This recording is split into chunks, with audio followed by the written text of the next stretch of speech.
حي على الفلاح.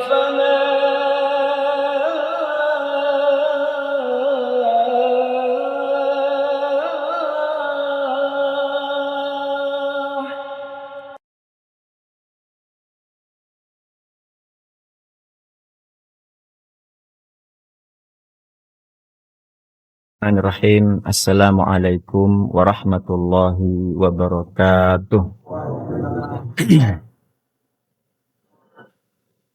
Alhamdulillahi rabbil alamin. Wal aqibatu lil muttaqin wala udwana illa 'alal zalimin. Ashhadu an la ilaha illallah wahdahu la syarikalah wa ashhadu anna Muhammadan abduhu wa rasuluhu an-nabiyul amin. Allahumma salli wa sallim wa barik ala nabiyyina Muhammadin wa ala alihi wa ashabihi ajma'in, amma ba'd. Subhanaka la ilma lana illa ma 'allamtana innaka antal alimul hakim.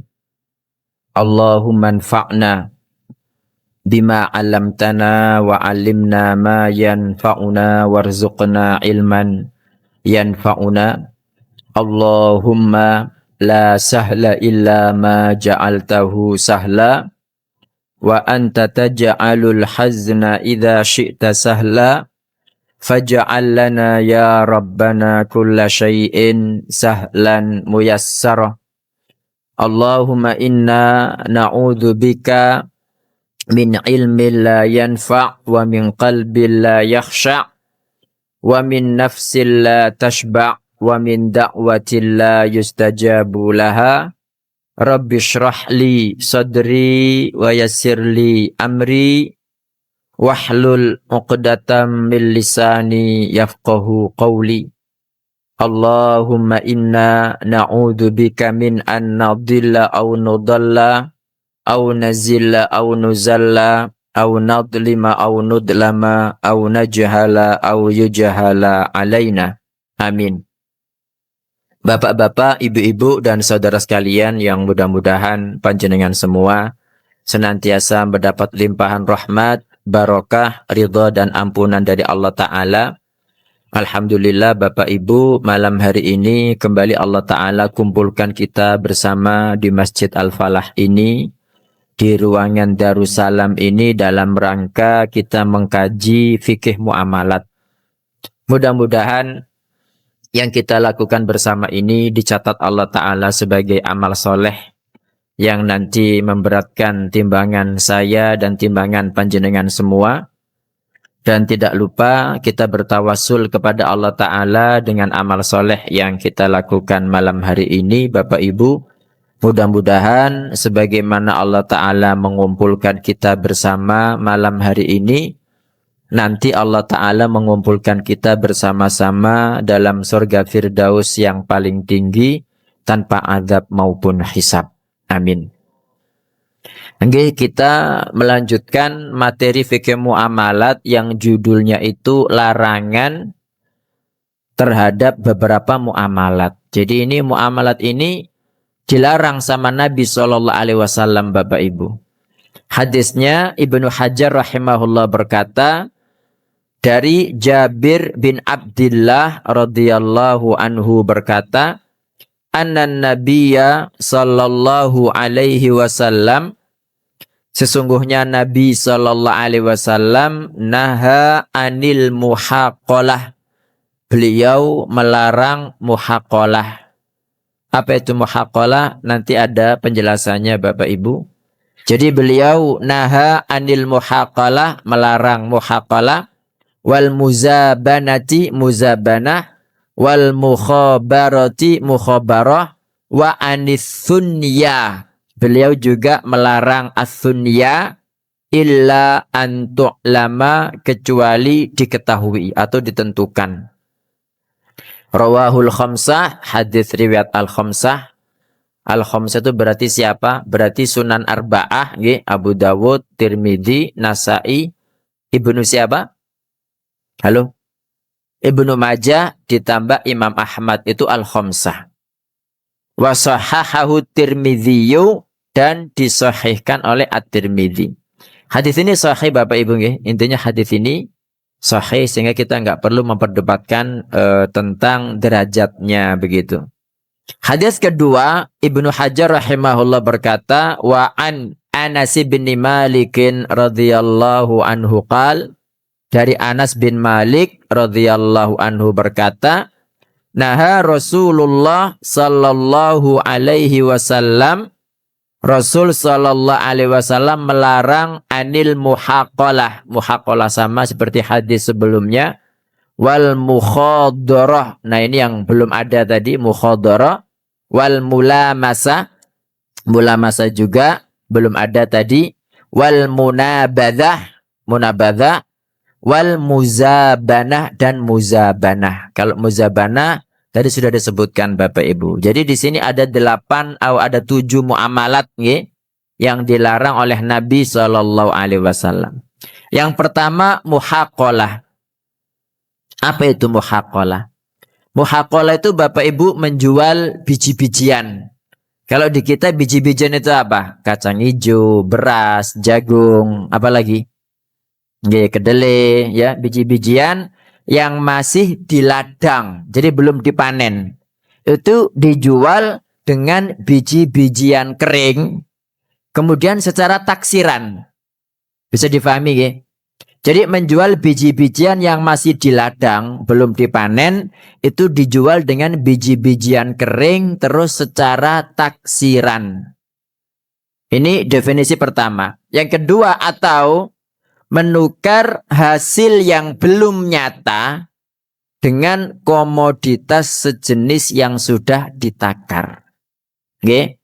Jadi definisi kedua itu menukar hasil yang belum nyata dengan komoditas sejenis yang sudah ditakar. Bisa difahami Bapak Ibu? Oke. Ini kira-kira di masyarakat terjadi mboten? Terjadi nggih? Terjadi. Berarti jangan fahamkan apa bentuk konkretnya, tahu ini haram Bapak Ibu. Nah, ilahnya kenapa kok diharamkan? Karena ghorornya tinggi Bapak Ibu.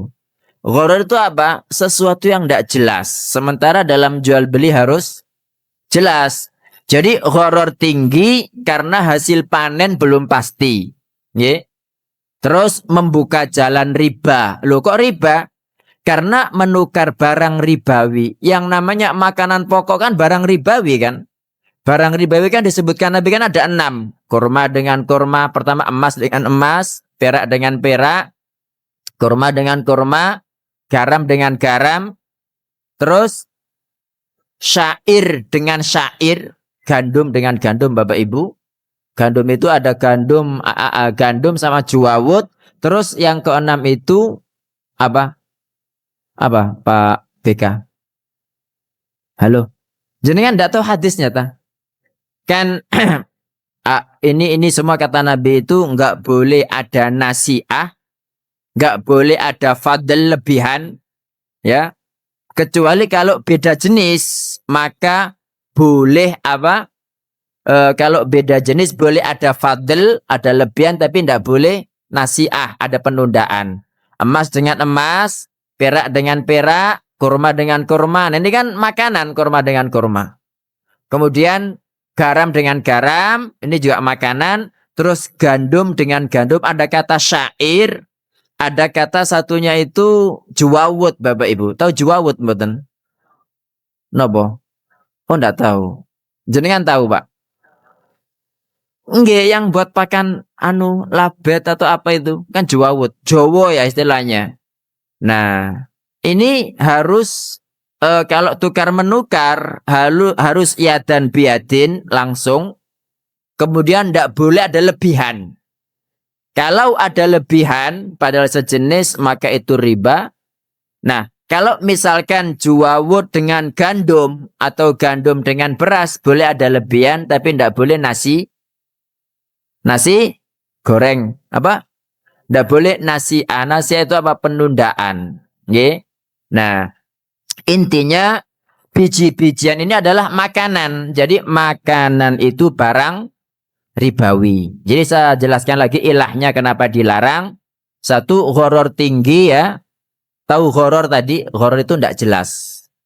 Nggak pasti. Gharar tinggi karena hasil panen belum pasti. Nggih. Kemudian membuka jalan riba karena menukar barang ribawi yaitu makanan pokok dengan sejenisnya tanpa kepastian kadar Bapak Ibu dan serah terima yang benar. Gitu. Jadi muhaqalah ini kalau istilah klasiknya Bapak Ibu merujuk pada praktek barter. Praktek barter hasil bumi yang masih di batang pohon dengan hasil bumi yang sudah dipanen. Ada nggih praktek seperti itu nggih? Banyak mboten? Sekarang masih jalan enggak? Di Surabaya enggak, tapi kalau dia nggak tahu di Ngawi, Bonang, Lombok, Bonandi gitu mungkin masih ada gitu. Jadi inti masalahnya Bapak Ibu adalah ketidakpastian ya. Ketidakpastian atau gharar, kemudian potensi riba fadl. Fadl itu lebihan karena adanya selisih takaran pada barang sejenis gitu. Nah, untuk yang zaman modern ini Bapak Ibu, muhaqalah itu tidak lagi sekadar soal karung gandum.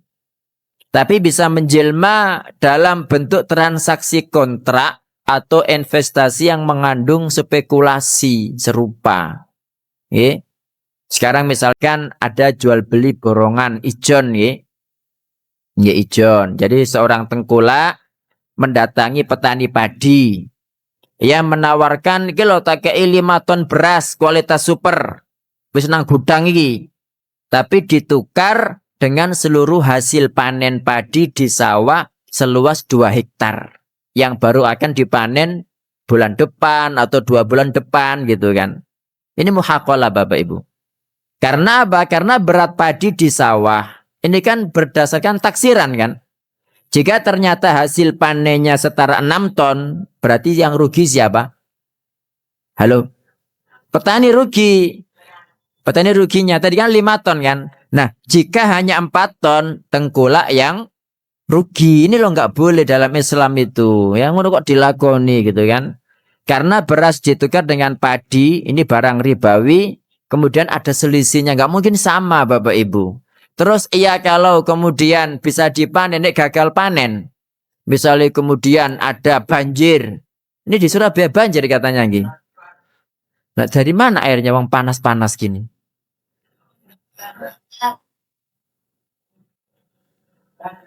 Hujan. Oh alah, berarti barokah nggih. Alhamdulillah. Bismillah. Enggak, alhamdulillah. Berita kok banjir gitu. Nggih, gitu Bapak Ibu. Kemudian ada yang namanya investasi slot pertanian spekulatif nggih. Ini investasi tani modern. Jadi skenarionya itu platform investasi menawarkan paket.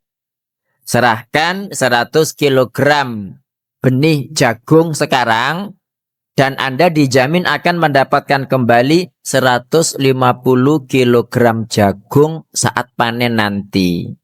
Bagaimanapun kondisi cuacanya begitu.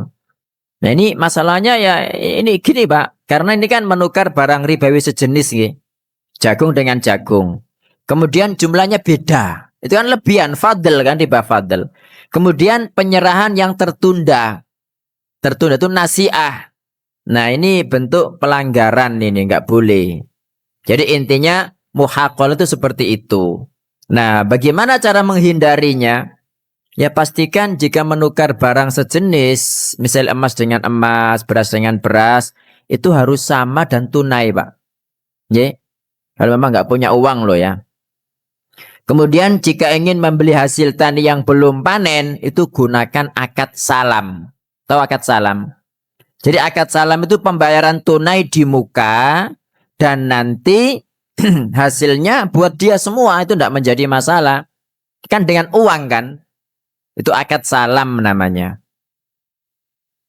Nggih. Ini tentang muhaqalah Bapak Ibu. Yang kedua adalah muzabanah.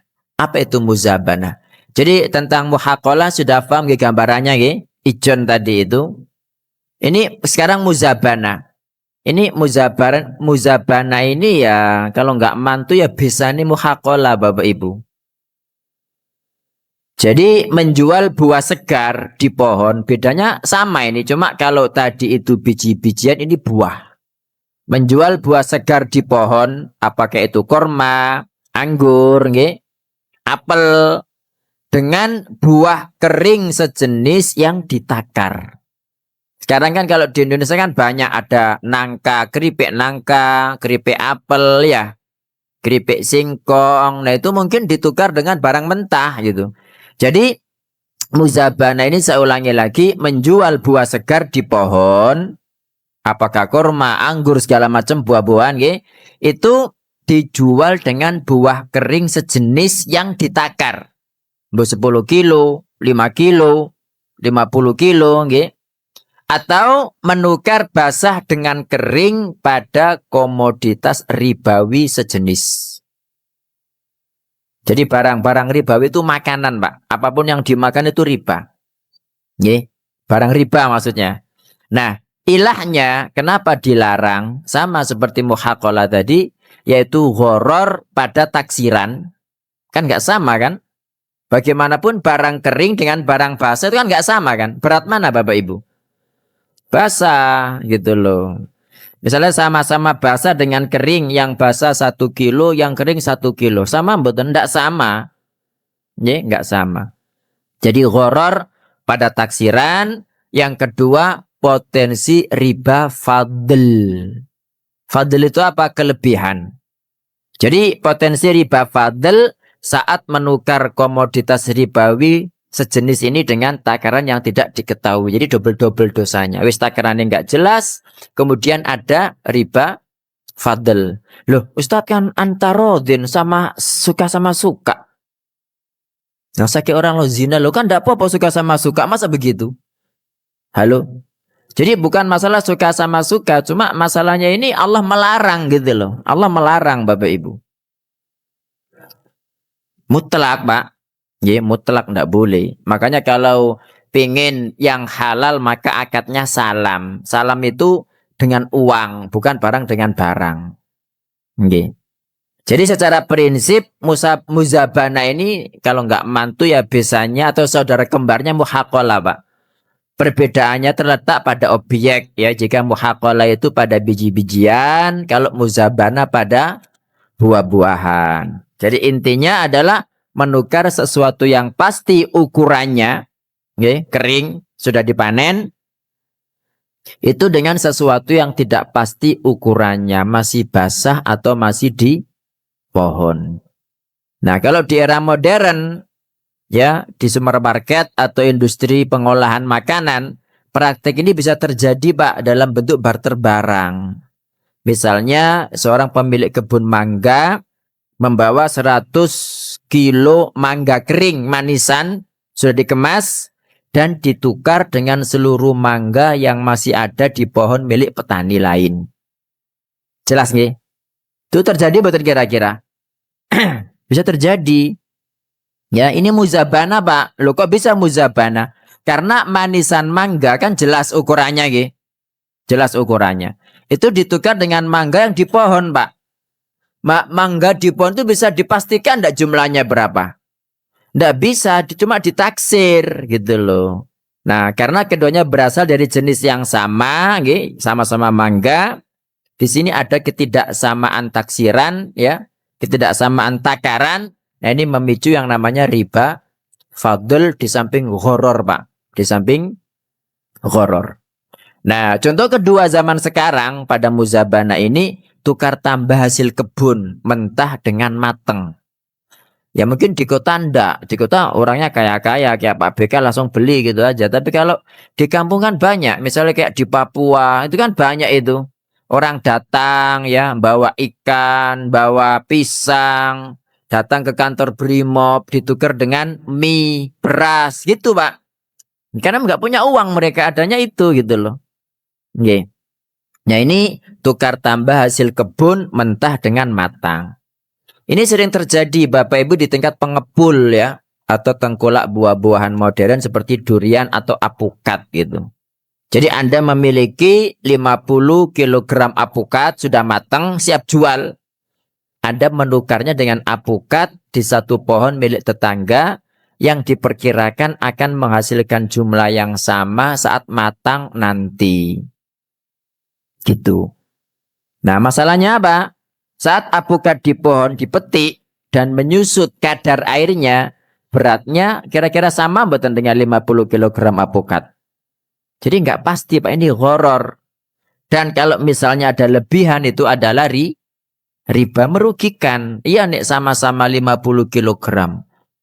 Kalau misalkan kemudian cuma 30 kg, berarti yang rugi yang kulak kan. Tapi kalau misalkan, loh tiba kok 70 kilo, ya dipanen. Kira-kira apa ndak kecemut-kecemut sing duwe pohon apukat? Loh, nah kok 70? Aku malah saya ketrek. Nah, ini makanya jauh-jauh sebelum itu Islam melarang Bapak Ibu. Ya, Islam melarang. Kemudian yang ketiga adalah mukhabarah. Nah, untuk mukhabarah ini makna klasiknya Bapak Ibu, akad pengelolaan lahan dengan imbalan bagian tertentu dari hasil yang tidak ditentukan secara adil. Jadi saya ulangi, akad pengelolaan lahan, tahu lahan kan, sawah gitu kan, ada pemilik, ada pengelola. Jadi akad pengelolaan lahan dengan imbalan bagian tertentu dari hasil yang tidak ditentukan secara adil. Jadi nggak jelas. Atau dengan syarat-syarat yang menimbulkan ketidakpastian. Misalkan hasil bagian area ini untuk pemilik, sisanya untuk penggarap. Tanpa ada standarisasi. Gitu. Nah, ilahnya ya kenapa kok diharamkan? Ini ketidakjelasan objek imbalan Bapak Ibu. Jadi kan ini berpotensi ada sengketa mboten? Pasti ada sengketa dan ketidakadilan distribusi risiko gitu kan. Ini Pak, makanya Islam itu melarang. Ya. Kecuali kalau dijelaskan. Ya mestinya bukan, ya pokoknya harus jelas lah. Ini tadi kan nggak jelas semua. Gitu loh. Jadi makanya harus disepakati di awal. Nah kadang-kadang orang itu ketika tahu orang butuh, sebagai kerjaan dhisik gampang-gampang kan gitu kan. Barang wis jadi tiba nah nggak jelas semua. Makanya apa-apa dijelaskan di awal, dibuat akad Pak gitu loh dalam Islam itu. Kemudian yang keempat itu as-sunya. Di as-sunya. Apa arti as-sunya? As-sunya ini menjual suatu barang lalu mengecualikan sebagian dari barang tadi tanpa penjelasan yang jelas. Jadi dia mengatakan ini tak jual, tapi kecuali satu bagian. Cuma satu bagiannya ini nggak disebutkan yang mana Bapak Ibu. Okay? Makanya Nabi SAW mengatakan illa antu'lam, kecuali dijelaskan mana bagiannya baru boleh. Tapi kalau nggak ini saya jual kecuali sebagian, cuma sebagian ini nggak dijelaskan yang mana, itu tidak boleh sama Nabi SAW. Jadi nggak boleh ada gharar lah intinya. Jadi untuk yang sunya ini, akad ini adalah akad yang mengandung ketidakpastian Bapak Ibu. Ketidakpastian material pada objek atau imbalan ini dilarang. Kemudian ya lagi-lagi juga komoditas ribawi ini, menukar barang ribawi sejenis ya. Itu kan harus setara, jelas takaran dan tunai. Sebentar Bapak Ibu, kalau misalnya orang itu menukar beras rojo lele sekilo dengan beras raskin 3 kilo boleh enggak? Halo? Boleh? Boleh enggak? Boleh Pak Beka ya? Hah? Kok enggak tahu sih? Loh maksudnya ini loh gampang welo-welo kok enggak tahu gitu loh. Oke. Beras rojo lele 1 kilo ditukar dengan raskin 3 kilo. Boleh ya? Kan beda jenis. Ini jenis rojo lele, jenis raskin. Boleh apa enggak? Boleh apa enggak? Ya enggak boleh, pada jenisnya kok. Enggak boleh, enggak. Jadi tapi siapa sing gelem, ya kan? Makanya ya kalau pengen selamat ya dibeli pakai uang atau pakai jenis lain, bukan sama-sama beras. Misalkan orang, lo iki lho raja lele enak, ras kene iki lho gak enak terus akeh apa kutunya misalnya. Tapi beras ras kene sudah ndak ada kan? Masih ada tak?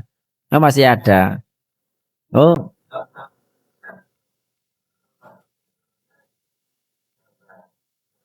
tetap ndak boleh.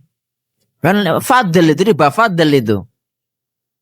Itu nyiasati mana bawa uang, mending dibeli pakai uang aja. Nih, ndak boleh meskipun tambah dengan uang. Dalam uang sama uang seperti Idul Fitri itu nggih. Ndak boleh sama. Ndak boleh. Ya ndak boleh. Ya itu sama dengan zina lo, ndak apa suka sama suka kan gitu. Apanya? Iya.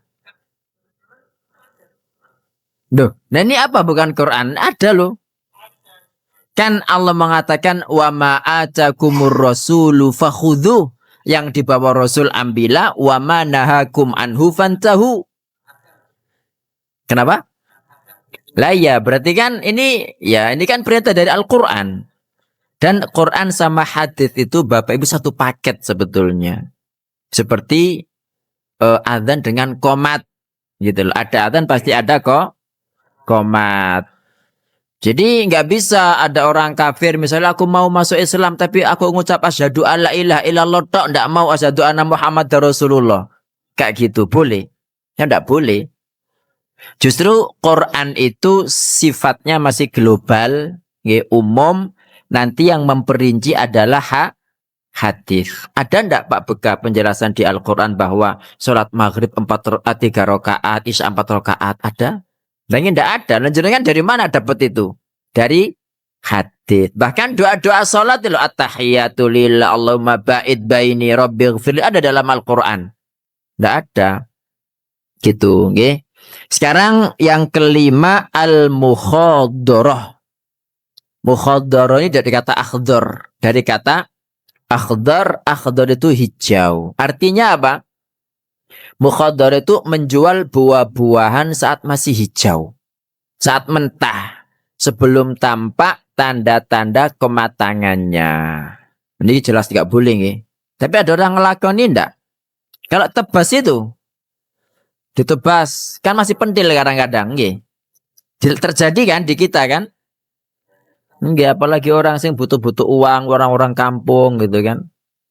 Nah, jadi kalau ada dalam riwayat lain Bapak Ibu, itu ada seorang perawi yang menjelaskan tentang arti al-mukhadharah, yaitu menjual buah sebelum layak dimakan.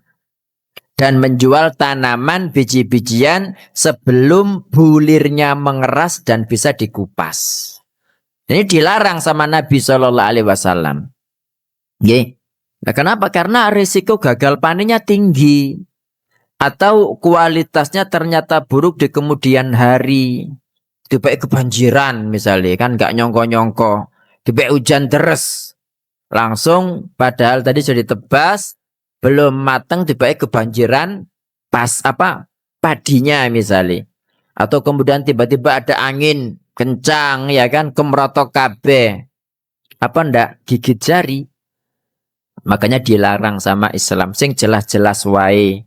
Yang ndak jelas-jelas tinggalkan. Kata loh Pak Beka. Nggih. Yang keenam itu al-mulamasah. Al-mulamasah itu dari kata lamisa yalmasu. Artinya menyentuh Bapak Ibu. Nah, transaksi al-mulamasah itu transaksi hanya dengan menyentuh gitu. Jadi contohnya begini. Seseorang berkata, jika aku menyentuh pakaianmu dan kamu menyentuh pakaianku, maka jual beli dianggap sah tanpa perlu pengecekan lebih lanjut. Kayak begini nih loh, kan jelas-jelas merugikan kan. Tapi kok dilakoni orang itu gitu Pak. Nah, memang ada Ustadz. Nah, kalau nggak ada kenapa Nabi melarang, ya kan? Ini namanya jual beli mulamasah, jadi cuma dengan menyentuh saja. Ada yang mengatakan definisi lain daripada al-mulamasah, penjual berkata, pakaian manapun yang kamu sentuh, maka itu menjadi milikmu dengan harga sekian. Okay? Pakaian manapun yang kamu sentuh. Jadi praktik ini dilarang Bapak Ibu. Kenapa? Karena pembeli tidak diberikan kesempatan untuk melihat kualitas barang secara detail. Jadi menyentuh tok. Nah ini memicu penipuan atau kekecewaan. Tidak boleh dalam Islam. Itu namanya al-mulamasah. Terus yang terakhir tadi al-munabadah. Al-munabadah ini dari kata an-nabdhu. Nabdhu ini melemparkan, Pak. Nabadha yang bidhu itu artinya melempar. Nah, maknanya masing-masing dari dua orang yang bertransaksi ini melempar pakaiannya kepada orang lain tanpa salah satu dari mereka melihat pakaian temannya tersebut.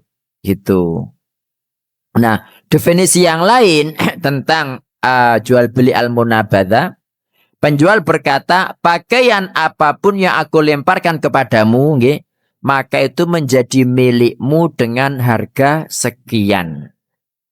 Nah, jadi pada al-mulamasa sama al-munabadha ini kan jelas gharar. Jelas gharar, Bapak nggak jelas sama sekali. Jadi ini pasti menimbulkan kekecewaan, menimbulkan nggak ridho gitu loh. Nah, kalau nggak ridho kenapa Ustadz? Kalau nggak ridho, jenengan sudah mengambil harta saudara jenengan, sementara dia nggak ridho, yang jenengan makan ini apa? Barang haram. Loh, memang kenapa kalau makan barang haram? Ya, kalau makan barang haram, jadi ini pengen masuk surga sekeluarga, kok makan barang haram nggak bakalan bisa. Oke? Gitu. Jadi hati-hati Bapak Ibu, jangan sampai kita itu memakan barang yang haram. Kalau panjenengan bingung ini apa? Semuanya tadi kan ada 7 itu kan, ada al-muhaqala, ada al-muzabana, ada apalagi mukhabaro. Iya mukhabaro ya. Ada al-mukhadoro, ada al-mulamasa, ada al-munabadha. Apalagi tadi satunya? As-sunya. Nah, ini intinya semua itu pada ada gharar sama riba. Kalau jenengan sudah paham riba, sudah paham gharar, berarti apapun praktek jual beli yang itu berbau riba, berbau gharar, berarti tidak boleh. Ngoten lho Bapak Ibu. Nggih. Jadi dua hadis tadi ini menjelaskan tentang 7 bentuk transaksi jahiliyah, Pak. Semuanya ada. Nah, ketika Islam datang, Islam itu mengharamkan dan membatalkan praktek-praktek jual beli tadi. Alasan pelarangannya apa? Karena transaksi tersebut dibangun di atas apa? Satu, gharar, kemudian ketidaktahuan, jahalah, dan spekulasi atau risiko tinggi. Di samping ada ribanya tadi itu. Jadi haram, tidak boleh. Oke? Ada pertanyaan Bapak Ibu? Monggo Pak, silakan.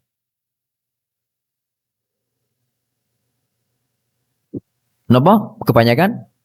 Tebasan nggih. Nggih.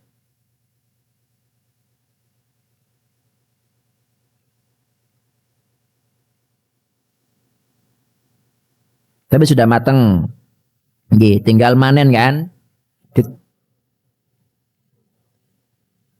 Nggih.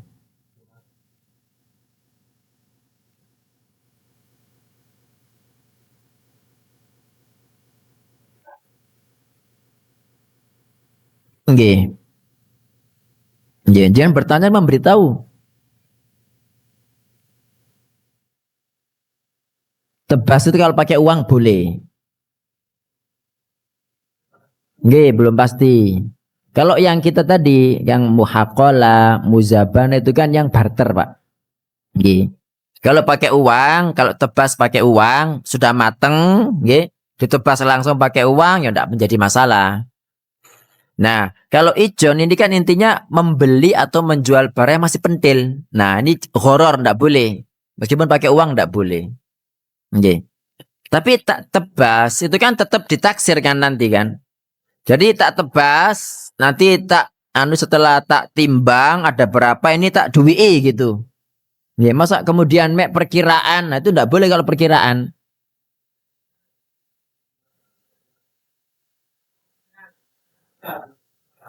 Nggak boleh ditimbang. Nah, gitu tuh apa-apa enggak horor. Ya horor. Enggak boleh. Pasti kecewa nanti lo tiba kok ditaksir misalnya 5 ton tapi kok anak 7 ton misalnya. Nah, itu kan ya makanya harus jelas. Maksudnya ditimbang dulu ada berapa baru itu yang baru itu yang dibayar. Terus ini Pak tadi kan karena aku sing manen sampai kan nggak ada tenaga dari aku semua aku jaluk sakmene misalnya gitu. Nah kalau sudah disepakati tidak menjadi masalah. Intinya kan jangan sampai kita tuh makan barang saudara kita sementara dia tidak ridho itu loh.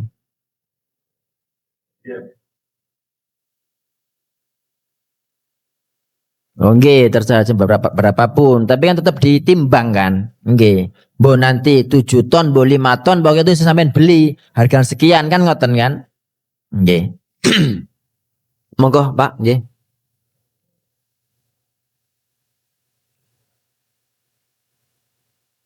Apa? Iya,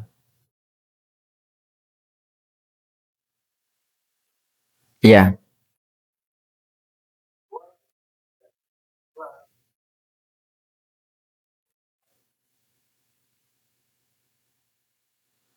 iya. Iya, jadi jual beli seperempat komputer di Facebook borongan lebih murah. Nah, apa nggak ada kesepakatan kalau misalkan ada yang rusak dikembalikan diretur gitu?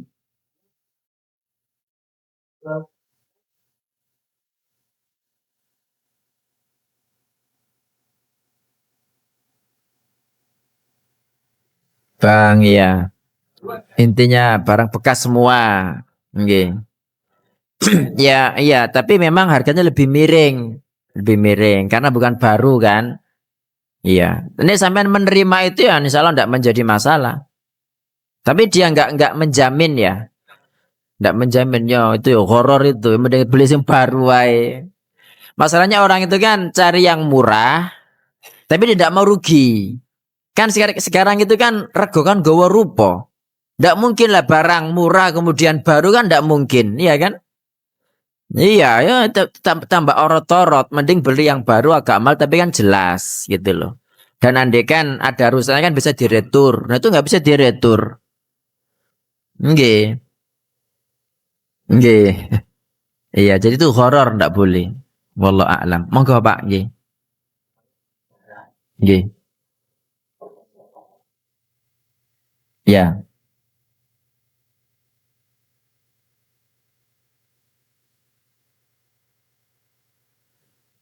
Tapi harga-harga sekarang. Istilah nabung semen ke tentang jenengan. Sekarang, nggih. Dengan harga sekarang. Misalnya apa? Beli sekarang 10 pak apa? 10 sak ya, 10 sak atau 50 sak.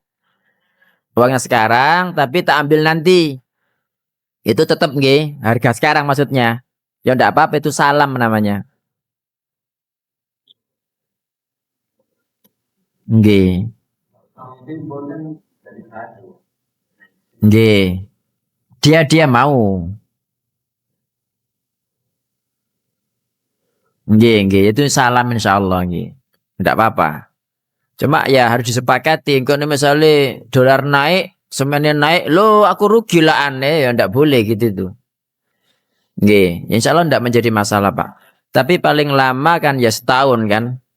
Nggih, pun habis waktunya Bapak Ibu pangapunten. Nggih, matur nuwun, terima kasih atas perhatiannya. Barakallahu fikum. Subhanakallahumma wa bihamdik. Asyhadu an la ilaha illa anta astaghfiruka wa atubu ilaik. Assalamualaikum warahmatullahi wabarakatuh.